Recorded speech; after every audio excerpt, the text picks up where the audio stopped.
your brother, your friend, your dietitian, back again for an installment. Today we're talking about health, wealth, nutrition, dietetics. We're talking about plant-based foods, antioxidants, what we always talk about here. So today, I hope you're having a wonderful day. I hope you've been filling it up with self-care. Hope you've been filling your body with healthy, nutritious foods, give you the energy to achieve the things that you want to achieve and to reach the goals that you want to reach. Today, I want to talk to you all about how to preserve fresh fruits and vegetables and how to go about shopping for fruits and vegetables in a manner where you preserve those fruits and vegetables.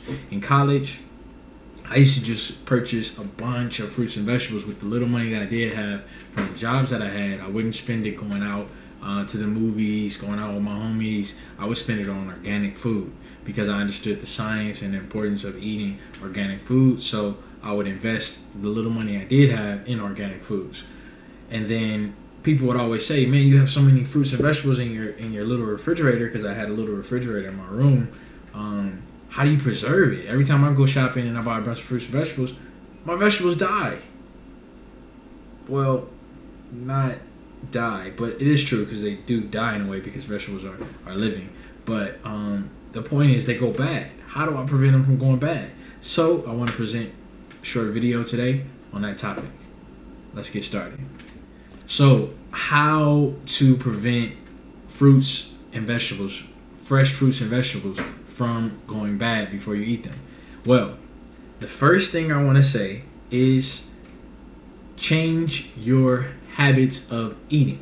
So with that said, a lot of people, I've had clients who get into nutrition, get into health, friends I've tried to recommend, certain diets, certain methods and principles and fundamentals, and they buy a bunch of fruits and vegetables just so that they can feel good and say, well, I bought them, but then they don't eat them. So they got the mangoes, papaya, melons, beautiful foods just sitting around the house or in the refrigerator, and psychologically they told themselves, well, I bought the food, so that's the first step. But we have to take more radical action. Shout out again to Rob Smart, my brother, my mentor, my friend.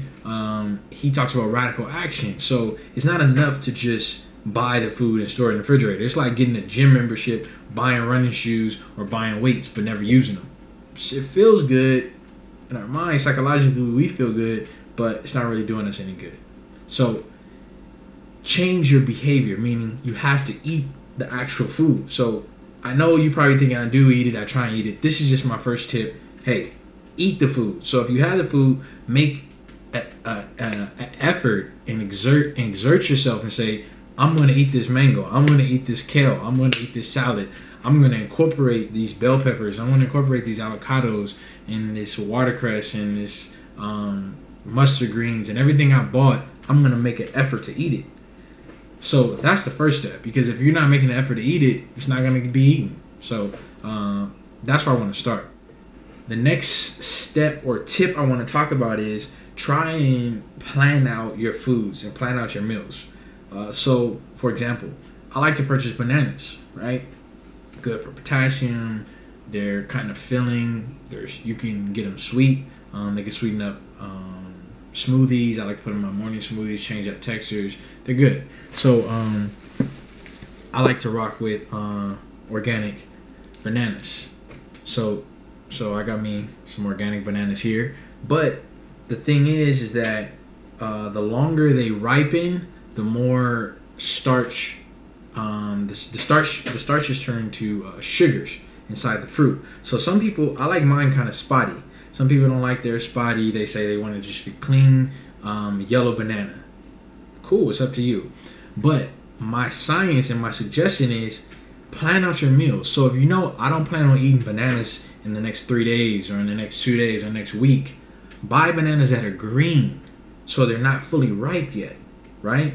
Then as you place them on the top of the refrigerator or in a bag or just on the counter, they're ripening, so they're not going bad yet. But if you buy bananas that already have some brown spots or they're already yellow and you don't plan on eating them anytime soon, they may go bad. So purchase some, like sometimes I'll buy 3 or 6 bananas that are ripe, ready to eat, because I'm ready to eat them this week, starting today. And then I'll purchase some that are green, knowing that I'm gonna need some later. So do that with your foods. So for example, another one that you can do that with is avocados. So like, say you buy some avocados. I have to do a video on avocados and how you can tell when they're ripe. But you want to get some avocados, and you press on the avocado, and if it gives a little bit, that means that it's ripe. There's some other techniques I'm going to make a video about it to test. But if it gives a little bit, you know it's ripe and it's ready. You buy a couple of those if you know I'm going to eat this avocado today, starting today, and I'm going to move from there. Knowing that, then you're not going to have food going to waste and going bad because you're buying food according to when you're going to eat it. Then you buy a couple avocados that aren't ripe yet, you leave them on the counter, let them ripen. Same with peaches, same with cantaloupe. So you crack open the cantaloupe, before you crack open the cantaloupe, you pat the cantaloupe, you smell it. If it's ripe, it gives a little bit at the top, then you know, okay, this one's ripe. Then you get one that's not ripe. Crack open the ripe one, over a few days, you'll be ready for the next one, and then you move there. Same with peaches, same with a lot of fruits and vegetables. Keep that in mind, all right? So purchase the fruits and vegetables according to when you're going to use them. Buy some that are ripe and ready to be eaten at the moment, and then some that aren't ripe. Now I'm going to put out more videos to tell on how you can tell which one's ripe and which one's not ripe. But ask the produce guy when you go into the grocery store. Secondly, produce guys always have a little knife. Some people don't know that, a knife on their side. You can ask them to crack open a fruit or a veggie, mostly fruits, a fruit, and taste it so you can know when they're ripe and when they're not ripe. So that's a tip. Another thing that you really want to do is check out the crispness of the food that you're going to get. For example, I have some kale here. I just went shopping. I didn't really go shopping. I just bought some stuff this morning because I wanted to get some things from my smoothies. And I have ripe kale here. So, ripe kale. This is fresh kale. So you can't really tell because you would have to be here to feel it. But it's really crisp and it's fresh. This is organic kale. You can find some non-organic kale that is still crisp, like at farmers markets or maybe at your grocery store. But a lot of times the organic produce has more vitality, crispness, and freshness. So when you purchase your greens and your foods, you want to check for the vitality of it and just feel it. You could feel it and see, like broccoli. There'll be some broccoli that's kind of like limp and it doesn't look really healthy. Then you see a really verdant green broccoli that's looking healthy and looking good, looking crisp. You want to go for that. That's gonna last longer. Then put all your veggies and your lettuces and things in the crisper. The crisper is the bottom portion of the refrigerator. So if you put those in the crisper, and they'll preserve the fruits and the vegetables for longer. But like I have a piece of kale right here, it's not as crisp, and you could feel it and see. So I'm gonna have to eat this part sooner than I eat the rest of it. Remember, these foods are living. Fruits and vegetables are living, so you only have a certain amount of time to consume them. I was smashing the Jacinto kale or the Dino kale earlier, but these are all crisp, fresh. You know what I mean? Ready. So you want to rock with organic because they're gonna have a longer shelf life. But in a weird way, it's like there's some preservatives in certain foods that make them last longer. But then when you're dealing with fresh fruits and vegetables, a lot of times the lettuces and things like that last longer if they're organic. And then you have some like berries and things like that don't last as long when they're organic versus non-organic. So it depends on the food, but generally, if you're dealing with organic fruits and organic vegetables, organic vegetables, they're gonna last longer. Organic fruits, they're gonna sometimes go bad faster because they're natural. They don't have, they haven't been genetically modified. They don't have different things that'll make them last longer.